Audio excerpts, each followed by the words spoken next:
Aujourd'hui, ce qui me fait réfléchir, c'est la globalisation. Parce que vous savez, elle est partout. Et c'est une vraie difficulté, comme son nom l'indique, globale. Elle touche les artisans, commerces, services, autant que les agriculteurs, mais pas toujours sous la même forme, bien sûr. Il y a une complexité administrative croissante avec le mélange des législations françaises et européennes. Le millefeuille administratif se remplit chaque année. Les adhérents sont perdus face aux données et aux réglementations qui s'imposent à l'entreprise. D'autant plus que la grosse majorité de ces réglementations est construite pour des grandes entreprises, des groupes qui disposent en interne de toutes les ressources nécessaires pour y faire face. Mais pour les PME, c'est une autre histoire. Ah non mais si, pour élever 250 poules et plus, vous devez bâtir un poulailler en dur et les installations afférentes. Comment ça, c'est un quart de votre surface exploitée?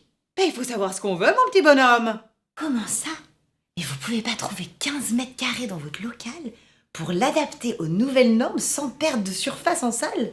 Mais sortez donc de votre centre historique médiéval et placez votre restaurant en zone périphérique. Enfin, voyons. Du côté des artisans aussi, les manques de rentabilité sont récurrents. Sous la pression du marché international, les entreprises rencontrent de vraies difficultés de visibilité pour leur activité. On peut pas diriger une entreprise à l'aveugle. Depuis quelques années, les cours se sont effondrés et un grand nombre des adhérents Air France n'ont plus de revenus. Mais vous vous rendez compte? Plus de revenus. Ben c'est la fête à l'endettement, ça. Aujourd'hui, nous avons des entrepreneurs qui travaillent très dur pour perdre de l'argent. C'est grave. Il est donc nécessaire de changer les pratiques pour renforcer la viabilité des entreprises. Développer des solutions individuelles et collectives pour y échapper. Et redévelopper une rentabilité de l'activité. Il s'agit donc de trouver des alternatives. Il y a un besoin d'accompagnement humain pour développer de nouvelles sources de revenus.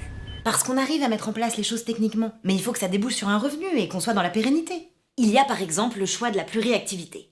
Vous voyez, si je suis agricultrice, je peux devenir artisan une partie de l'année, ou infirmière, ou guide de haute montagne pour élargir mes possibilités de revenus. Je crois aussi beaucoup en l'autonomie et la diversification. Si je baisse mes besoins en fournisseurs et que j'arrive à maîtriser mes coûts de vente, j'ai plus de chances de pérenniser les emplois de mon entreprise. Enfin, je ne reste pas seule ni isolée. Je me regroupe avec des pairs. Je me fais accompagner par des spécialistes de la chose économique et financière, qui ont pas le nez dans le guidon, qui voient un peu ce qui se passe aux alentours. Un peu comme un guetteur, vous voyez? Rien à droite, rien à gauche, c'est bon, foncez! Pour survivre, et mieux, pour prospérer dans ce contexte toujours changeant et très instable, j'ai plein d'envies et d'idées et nous avons plein de choses à nous dire. Et vous, vous en pensez quoi?